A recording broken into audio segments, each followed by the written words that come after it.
हरे कृष्णा। आप सभी को योगिनी एकादशी की हार्दिक शुभकामनाएं। इस वीडियो में आज मैं आपको योगिनी एकादशी की व्रत कथा का श्रवण कराने जा रही हूँ। दोस्तों, आषाढ़ मास के कृष्ण पक्ष की एकादशी को योगिनी एकादशी के नाम से जाना जाता है।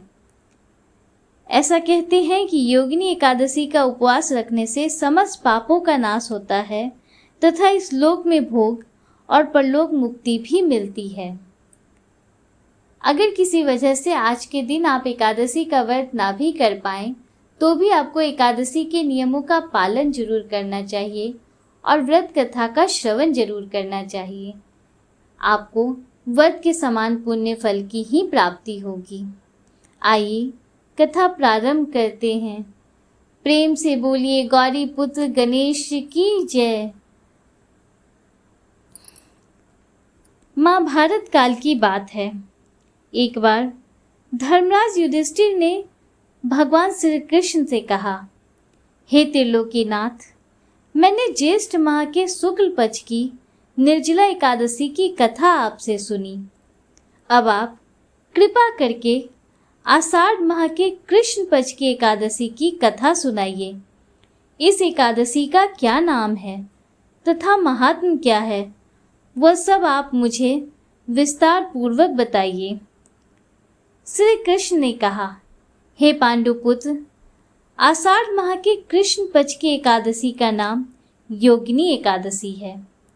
इसके व्रत से सभी पाप नष्ट हो जाते हैं। यह व्रत इस लोक में भोग तथा परलोक में मुक्ति देने वाला है। हे धर्मराज, यह एकादशी तीनों लोकों में प्रसिद्ध है। इसके व्रत से सभी पाप नष्ट हो जाते हैं। तुम्हें मैं पुराण में कही हुई कथा का श्रवण कराता हूँ। ध्यान पूर्वक सुनो। कुबेर नाम का एक राजा अलकापुरी नाम की नगरी में राज्य करता था। वह बड़ा ही शिव भक्त था। उनका हेममाली नामक एक यक्ष सेवक था, जो उनकी पूजा के लिए प्रतिदिन फूल लाया करता था। हेममाली की विशालाक्षी नाम की अति सुंदर स्त्री थी। एक दिन वह मानसरोवर से पुष्प लेकर तो आया, किंतु कामासक्त होने के कारण पुष्पों को रखकर अपनी स्त्री के साथ रमन करने लगा। इस भोग विलास में दोपहर हो गई। उधर हेममाली की राह देखते जब राजा कुबेर को दोपहर हो गई, तो उसने क्रोधपूर्वक अपने सेवकों को आज्ञा दी कि तुम लोग जाकर पता लगाओ कि हेममाली अभी तक पुष्प लेकर क्यों नहीं आया।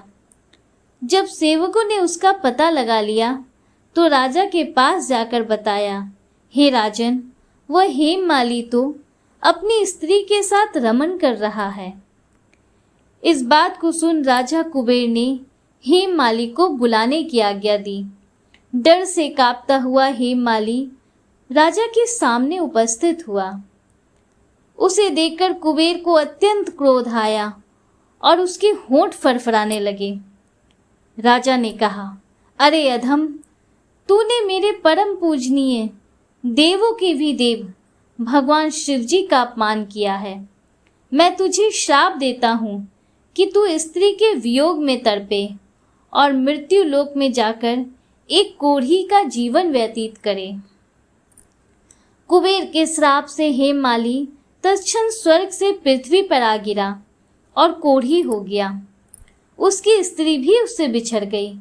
मृत्यु लोक में आकर उसने अनेक भयंकर कष्ट भोगे, किंतु शिवजी की कृपा से उसकी बुद्धि मलिन न हुई और उसे अपने पूर्व जन्म की भी सुध रही।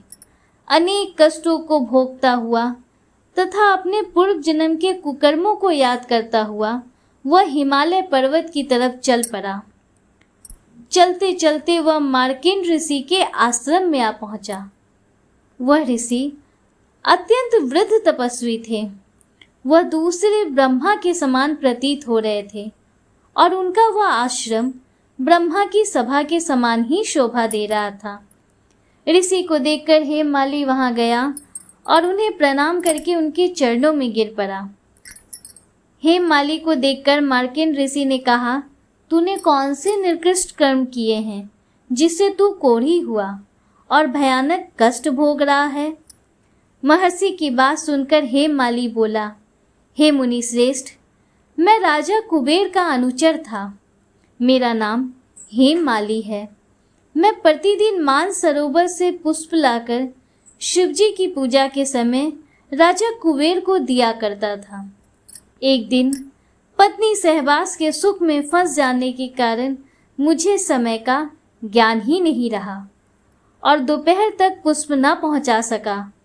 तब उन्होंने मुझे श्राप दिया कि तू अपनी स्त्री का वियोग सह और मृत्यु लोक में जाकर कोढ़ी बनकर दुख भोग। इस कारण मैं कोढ़ी हो गया हूँ तथा पृथ्वी पर आकर भयंकर कष्ट भोग रहा हूँ। अतः कृपा करके आप कोई ऐसा उपाय बतलाइए जिससे मेरी मुक्ति हो जाए। मार्कंड ऋषि ने कहा, हे हेममाली, तूने मेरे सम्मुख सत्य वचन कहे हैं, इसलिए मैं तेरे उद्धार के लिए एक व्रत बताता हूँ। यदि तू आषाढ़ माह के कृष्ण पक्ष की योगिनी नामक एकादशी का विधान पूर्वक व्रत करेगा तो तेरे सभी पाप नष्ट हो जाएंगे।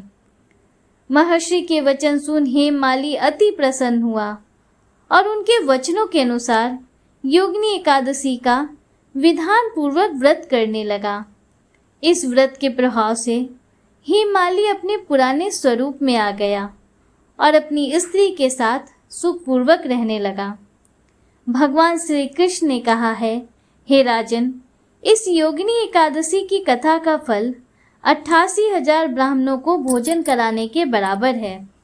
इसके व्रत से सभी पाप नष्ट हो जाते हैं और अंत में मोक्ष प्राप्त करके प्राणी स्वर्ग का अधिकारी बनता है। दोस्तों, उम्मीद करती हूँ कि योगिनी एकादशी की व्रत कथा आपको पसंद आई होगी और वीडियो आपको अच्छा लगा होगा।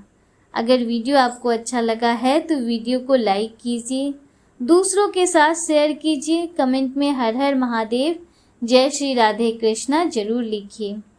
अगर आप हमारे चैनल पर पहली बार आए हैं तो चैनल को सब्सक्राइब कीजिए, बेल आइकन जरूर प्रेस कीजिए जिससे आगे भी आपको ऐसी ही रोचक जानकारियाँ मिलती रहें। मिलते हैं आपसे अगले वीडियो में, तब तक के लिए हर हर महादेव, जय श्री राधे कृष्णा, राधे राधे।